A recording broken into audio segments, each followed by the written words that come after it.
Well, we're live. We didn't get the intro. What is going on, Tom? It's the new cold open, Paula, and the Royalist and Paula Froelich, delighted to be with you. Now, Paula, there aren't many rules in Hollywood, are there? But one rule I think is don't start a fight with Netflix. Would that be a rule? Yeah, pretty much it's a new rule. Or also, by the way, don't kick your former boss slash current boss in the ankles as you're trying to do anything. I mean, Tom, I'm going to let you describe and then I can weigh in because it's kind of ridiculous. Poor old Meghan Markle, she's trying to act like it's this huge win that she's got as ever, and Netflix isn't a part of it anymore. God bless her. But let's be honest. She's still kind of working with Netflix because they have the first look deal. So anything they want to sell, they have to run by Megan first, which basically means they want the Diana doc. Everything else Megan and Harry do, they're like, goodbye, we hate you, goodbye. It's horrible. It didn't perform for us. If you're going to talk about your family, yes. Anything else, ta-ta. However, Megan decides in her infinite wisdom to leave, Netflix basically was like, okay, you can go, just take it. We don't want any money, which is crazy. When you are part of a business, you usually have to buy the other person out. We don't want it. Just go, get out. And Megan decides to be like, that's right. We didn't want them anyway. They weren't moving fast enough for us. Yes, But exactly. So Meghan and Netflix parted company on Friday on As Ever. That's Meghan's lifestyle business that was always intended to be this kind of novel link up. It was going to be featured on the show with Love Meghan, and then people were going to buy mhm. the stuff, and it was going to be this beautiful partnership. On There'd been hints, I think, that all was not particularly well between the brand and Netflix. There was some sort of strange stories about there being too much stock and stuff flowing out of the cupboards and stuff like that that Meghan's team very much pushed back on. But then on Friday, finally the big split happened, and they announced that they were parting company. And Meghan's team, having previously obviously been all over Netflix, having said how fantastic the partnership was for her, what a brilliant partner they were to have, having had Ted Sarandos say that it was expressions of fandom and that Meghan's influence was underrated.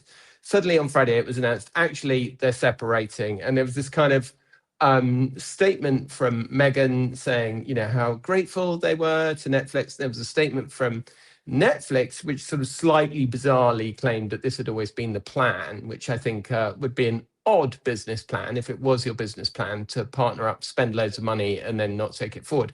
But Meghan's team briefed very much into the Sun and into the British newspapers that Netflix had been holding them back, that Netflix were too big, that they weren't nimble enough, that everything they wanted to do, they had to run it past Netflix.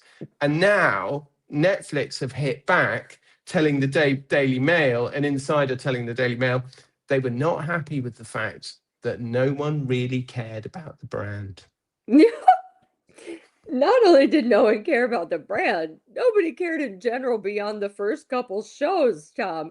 Oh, wait, I want to tell everyone out there because we are getting some comments that it does look like Tom has been kidnapped or hijacked. He's is not actually in a hole. He is once again traveling because he's our Johnny on the spot for the big Associated newspaper trial this week, which he assures me nothing really happened today.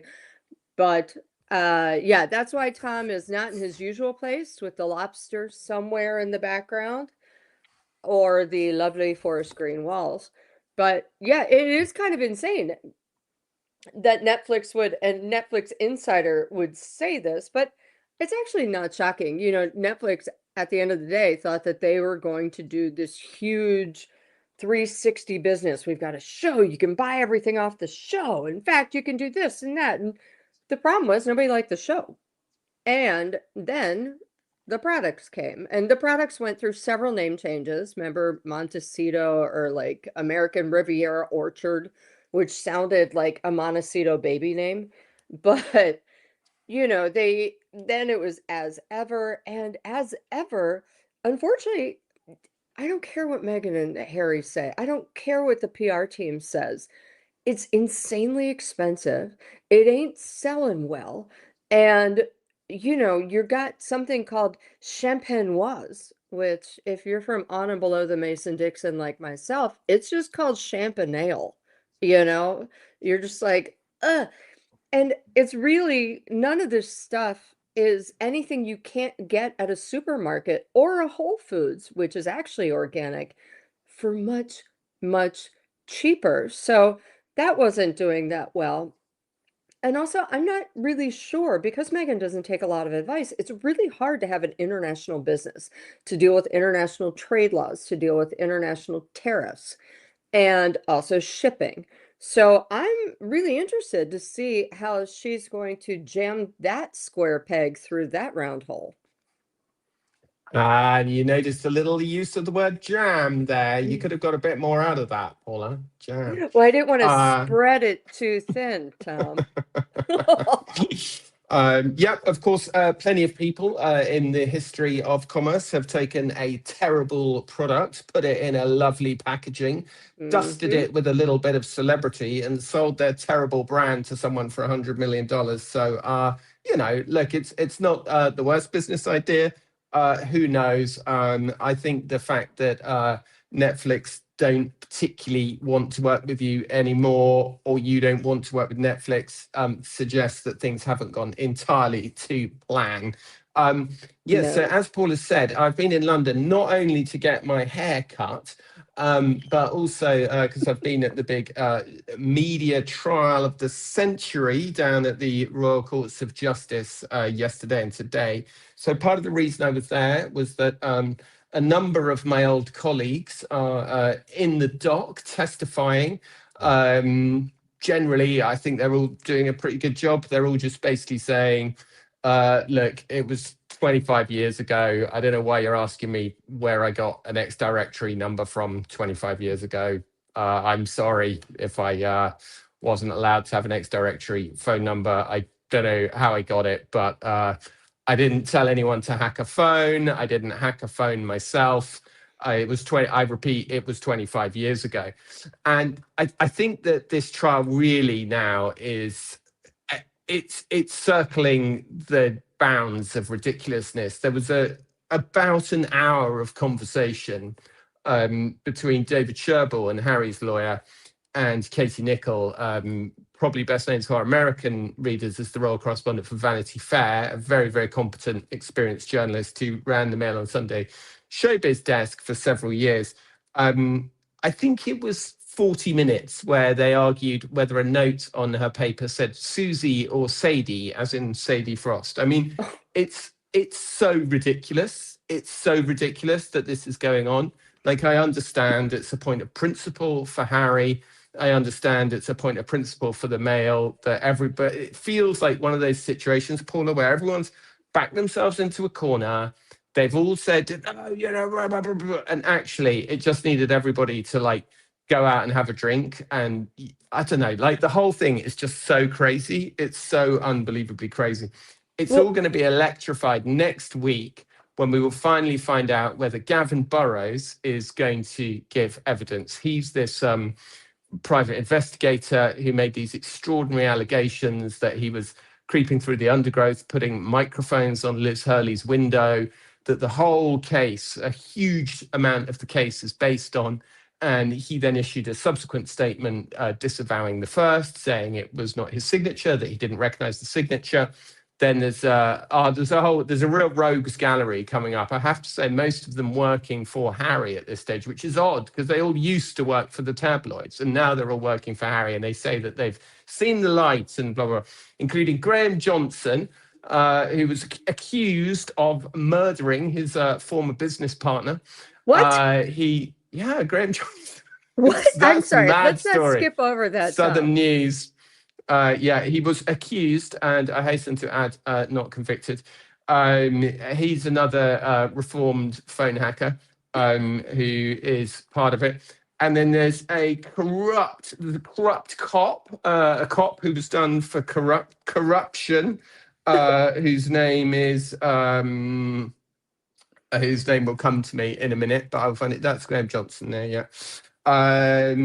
His former business partner at Southern Investigations was found with an axe in the back of his head in a car park. So he's the kind of guy you want on your team, isn't he?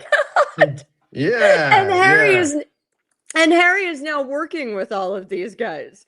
I mean, this yeah. is insane, Tom. It's kind of like, first of all, these guys can't get work anywhere. So they start a new group called Hacked Off. And in my mind, it's a way for them to actually hack into a payment for their mortgage or their rent. I mean, nobody else is ever going to hire them again. So let's all to get together and call the people we used to torment and say, hey, we got the goods. But none of them are respectable.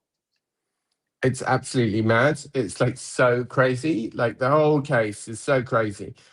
So we also had we had Rebecca English in the doc last week. I thought she did perfectly fine. I mean, there's seems to me that any Mm. sensible person would conclude that she knew there was something fishy about the flight information she was being handed. But again, like, you know, it's just the whole thing is just so ridiculous. It's like we all know phone hacking took place. We all know it was a really bad thing. We all know it hasn't happened for like 15 years. And it's like literally the world is on fire. And this is what we're all talking about. And I mean, Yeah. I don't entirely blame Harry. I think the males should have tried to meet him halfway. And, you know, I think it's one of those really it's the absolute definition of that old saying that when you get into court, the only people who win are the lawyers. The only people who are going to win out of this are the lawyers. And there was quite a Millions. funny bit where David Sherborne kept trying saying to Casey Nichol, but you paid this man £80 to get this phone number for you. That's quite a substantial amount of money, isn't it? And I just felt like I wish somebody would shout, not compared to your hourly fee, mate. Yeah. I mean, 80, 80 pounds. Okay. I mean, that isn't a substantial fee. Just that's like 1 year subscription to my Substack. Um, Exactly. but not where you get more than just one phone number. But the other thing is, Tom, like they're arguing this in front of a judge who already basically hates them. The judge has already been like, this is a waste of taxpayers' money. This is a waste of my time. And what are we even doing here? So I am so psyched to see what this judge does with this insanity case. And you know what else I'm excited is, we still haven't heard whether Harry and Meghan got their security back. And I personally don't think they have. But also, here's the deal. If they don't get it back, is Harry going to sue again? When William takes Harry and Meghan's titles, will they sue? That's what everyone's saying in the States. So on the judge thing, one quite funny thing that I found out today actually, because the judge, like, just seems to really have a personal animus against David Sherborne, Harry's lawyer. Like, he's literally like, Mr. Sherborne, this is absolute nonsense and guff. Why are you talking this guff in my court? And By the way, David all Sherborne, while wearing a wig, like yeah, a white right. wig. No, there are no wigs, sadly. They're What? unwigged. They're Why not? unrobed. Yeah, it's very sad. Partly I suspect that David Sherborne can show off his lovely hair because he does famously have lovely hair. And David Sherborne is like very snappy with the judge as well, very like, you know.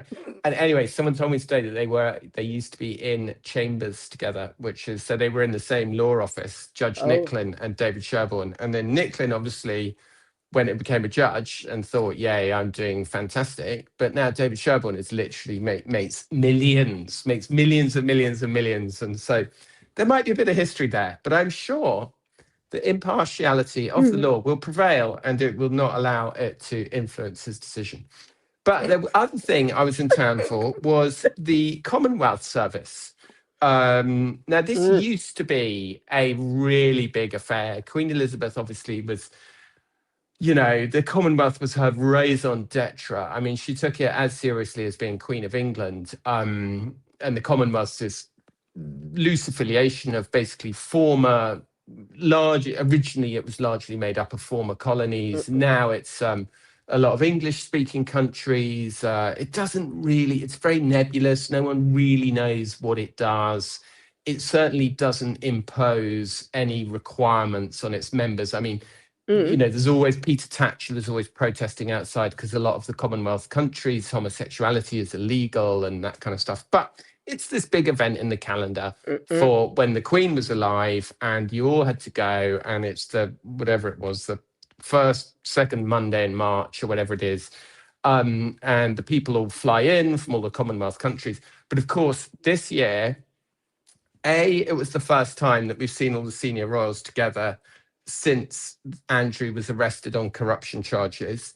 B, obviously, Beatrice and Eugenie were not present following their new ban from Prince William, that they're not allowed to be alongside the royals. Now, to be fair, as one of my Substack commenters pointed out, they didn't usually go to the Commonwealth service. So we'll let them off on that. But C, I think probably most tellingly of all, the BBC, which has screened and filmed and televised it for the past 40 years, said that they weren't going to on cost grounds, which has really upset the royal family, apparently really annoyed. And it just felt overwhelmingly underwhelming. Mm. It felt like does anyone really care about the Commonwealth anymore? Like the Queen, like she could just about force people to get interested in it. But now, I don't know. Do you even know what the Commonwealth is, Paula? Of course I do. I have a British passport, but here's the deal, Tom. This would have been the year to actually televise it because it's finally got something interesting surrounding it. You got a bunch of countries like Jamaica who don't really want to be a part of the Commonwealth anymore. You've got the huge Andrew scandal, so everyone should have been if I were the BBC, the BBC has made so many missteps. I would have had a BBC commentator going, "Where's Eugenie? Well, have you talked to Beatrice?" I mean, come on, give the people what they want. This is ridiculous. The BBC steps in it every single damn time.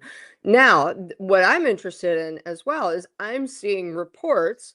There was a comment in here about the girls giving up their titles. They have not. However, I believe Mary Claire is reporting that someone is saying that they could possibly give up their titles, which I'm going to say right here, I think is, what's that word? Poppycock. I don't think these girls will give it up willingly. I think they're going to have to be told to. They're going to have to be stripped. They're going to have to be booted out of the palace that they live in and their free peppercorn rents apartments. Absolutely not. I think that they are just trying to get along to go along right now. What do you need? What do we want? Okay. But again, we've talked about this, Tom. Only working royals should be getting free peppercorn rent houses, and both these girls are married to really rich dudes. You would think at some point the dudes would be like, yo, I'm a man, I can pay for this. Come on. I know it is. Yeah, I don't think. I was trying to think about this, and I was trying to Mm, think, mm, like, what I find kind of slightly bizarre about the whole Beatrice and Eugenie thing is like, why do they even want to be walking to mm, church on Christmas Day, getting all that attention, all that abuse? Do you know what I mean? I'm like, mm, and I think all you can really conclude is that they've been so conditioned by their parents to be mm. really obsessed by the status, really obsessed by the entitlement that the titles bring, and it's it's really interesting because if you look at Zara and Peter Phillips, who don't have an HRH, which is often pitched as their mother, Princess Anne, said that they shouldn't have one. In fact, that's not actually true. They weren't entitled to one because their mother was a woman. So, I mean, that wouldn't do at all, would it, Paula? Mm-mm. No, not at No. all. So, but look at them, they've had, incredibly charmed lives. You know, they're always off doing adverts for Chinese milk companies or Barber or Land Rover. I mean, you know, and that is not because they were once, you know, adequate horsemen or horsewomen. It's Yeah. because of their royal connections. So I just find the whole bit. I just think that Beatrice and Eugenie, the best thing that ever happened to them was 10 years ago getting their police protection removed, and because it kept them out of the limelight so much, to stop being working royals.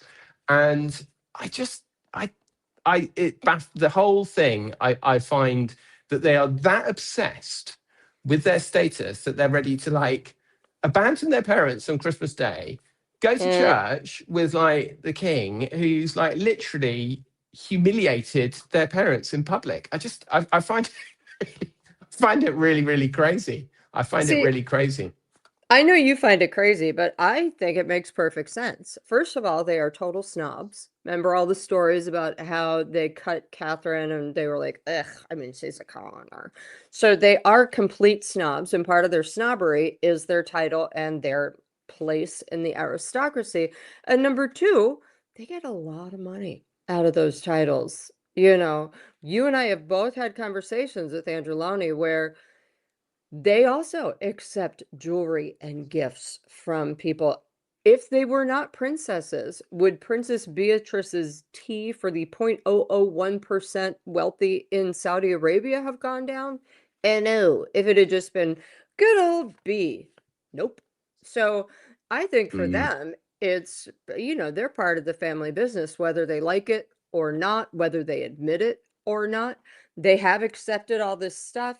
And you know, Zara's just like, what? I mean, Zara's cool AF in my opinion. I would not mind hanging out with that chick or her husband Mike Tyndall, love him. Or Peter for Christ's sake. But those kids were always just like whatever. It didn't mean anything to them. They were normal. They weren't like, oh, don't talk to that awful man Mike Tyndall. He's a brute. He's a low class brute. It wasn't like that at all. They actually got to know people, whereas I think Eugenie and Beatrice are conditioned, yes, by their parents to be full-blown ass snobs and also make money and get entry through their titles. They also wouldn't be having their jobs if they didn't have their titles, because, you know, I know that Beatrice works in finance, but I wouldn't give her a dollar. Not after the advice she's given her dad. I'd be like, oh God, no. Can I have the money back? Mm-mm. I think they're gonna.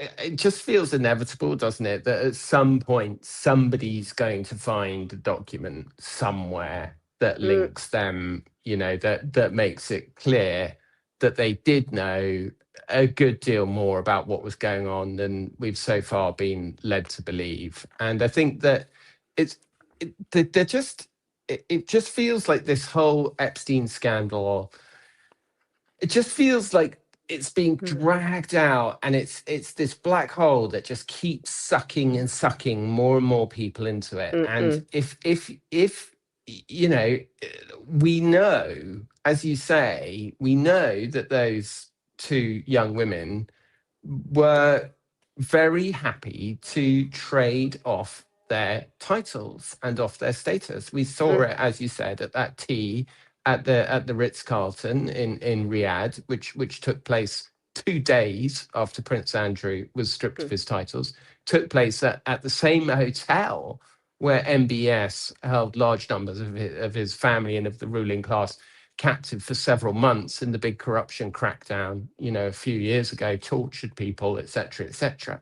Um, I just, it feels to me inconceivable that Epstein also wouldn't have seen the value of compromising them. Do you know what I mean? Of course. And I think he did. You know, I mean, we saw the emails.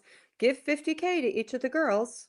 And again, Mm, you and I have talked about, geez, why is there 50,000 pounds, 75,000 US dollars in my account? Hmm. Or when 750,000 pounds, aka 1 million US dollars, was deposited in one of their accounts just to pay for a party. And, Mm. again, we now know exactly why they refused William's offer of forensic auditing. And, it's my true belief. The second they said no to the forensic auditing, William was like, "You're dead to me. Get out. You're a danger." And I think Charles, so.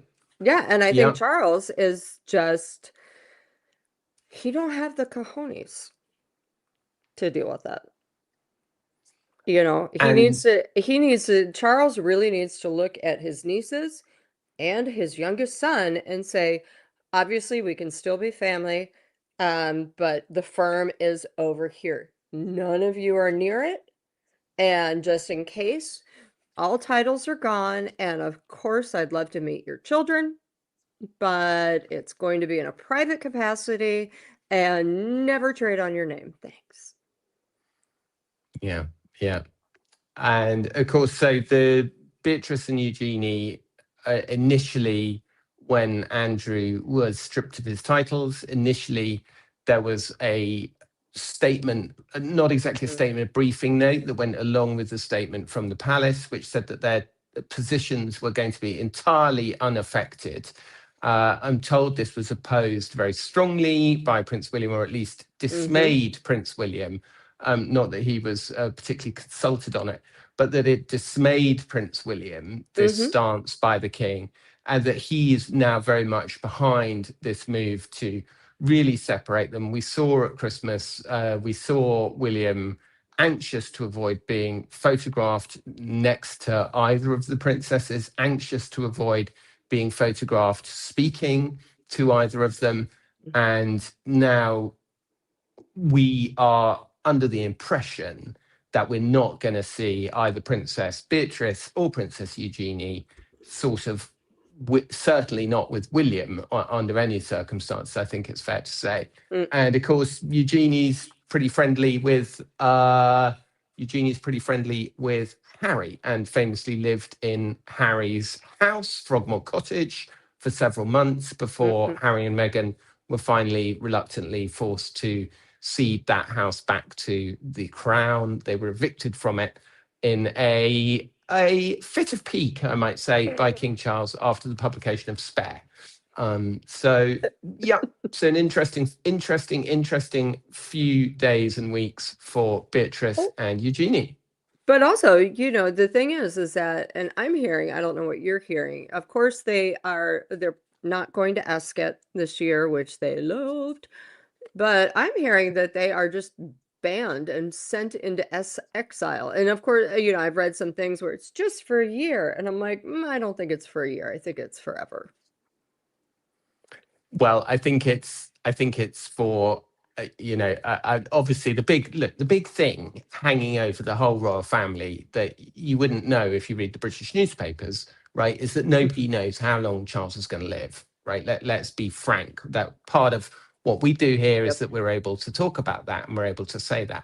Now, I understand why the British newspapers can't read about it, because those reporters, if they do, they just get cut off by the palace and they can't get access to the information, Right. etc., etc.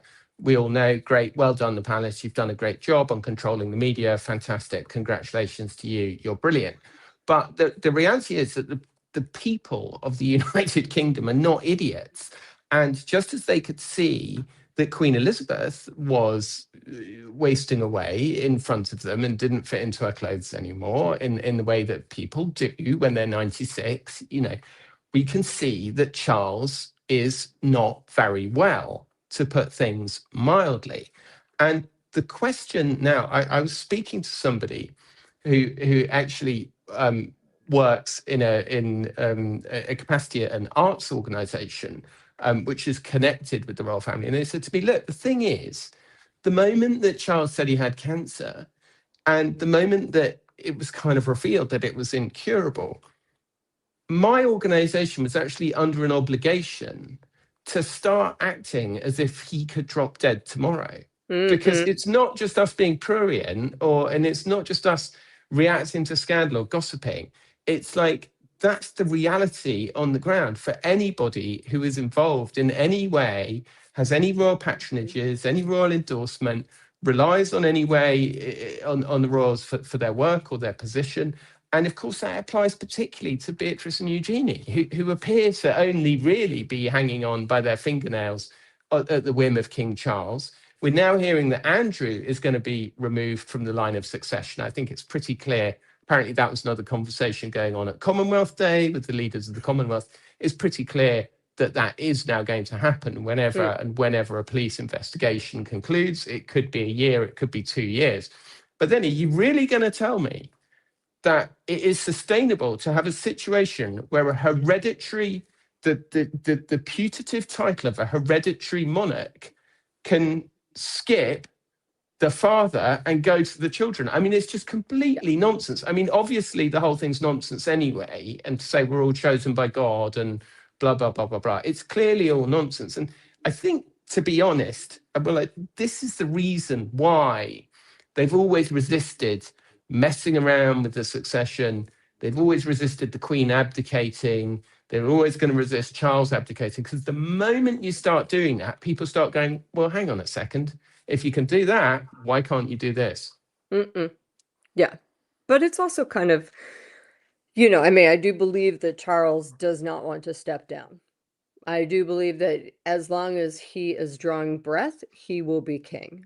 I don't think he will abdicate, even though there's a lot of pressure and a lot of people clamoring for that, if you will. I think there's a lot of pressure for him to do what his mother did, which was, you know, kind of a semi-co-monarch, you know, like, okay, bring William in. But, you know, the point is, they should absolutely be taking away Andrew's right to succession. And when he goes, his whole family line goes. The Yorks are just tainted by their father. Absolutely. But throughout history, we've seen a lot of people who went down because of their father, or didn't had their titles taken away because of the sins of their father. So I still think it's insanity to me that Andrew's like, I don't know what I did wrong. You know, and in my mind, of course, I've mentioned this before, but I'll say it again. I just have this vision of him on his bed with his like 17 teddies, with his brand new teddy from the, you know, Metropolitan Police. Why did you do this to me, Metropolitan Police Teddy? You know, and I just think it's all so bonkers. Enough already. You know what, Harry, Meghan, you don't work there. Stop acting like you do. You know, stop trying to get back in. Beatrice, Eugenie, right now, just seeing your faces on the street reminds people of your dad. And everyone just go. But of course, you know, they don't see it that way. Harry and Meghan are off to Australia for a nice little jaunt. And, you know, it's funny because somebody mentioned to me, they go, isn't Soho House Sydney opening up around that same time that they're going? And I was like, oh my God. I mean, maybe they're paying. Who knows? We know Invictus is not paying. Although, oh my gosh, Tom, I forgot to tell you this. Yeah. I'm going to be writing about this on my Substack. Apparently, Invictus is in a little bit of trouble. There's a ton of openings in Invictus on LinkedIn. They need a head of marketing, they need a chief person, they need all this stuff. So it looks like Invictus is like kind of like running the gerbil wheel right now as well. But the good news is Invictus is not, I've been assured, paying for their trip to Australia. No one's gotten back to me on whether or not Australian Tourism Board is, or whether Soho House is, but I'm pretty sure Harry and Meghan ain't paying for it themselves. So, Right. you know, I Well, mean, read all about it on The Scoop with Paula Froelich, and on Inside Paula's Scoop. YouTube channel, The Inside Scoop with Paula Mm, Froelich, and on Paula's YouTube channel. You can read all about it everywhere you get your Substacks. We better let everyone go because we've been here okay. too long, and we've kept Ben because we had some setup problems. And we love you all, and we're incredibly grateful to you all for being here. Thanks very much, everybody, and we'll see you soon. Goodbye. Love you. Bye. Thanks, everyone.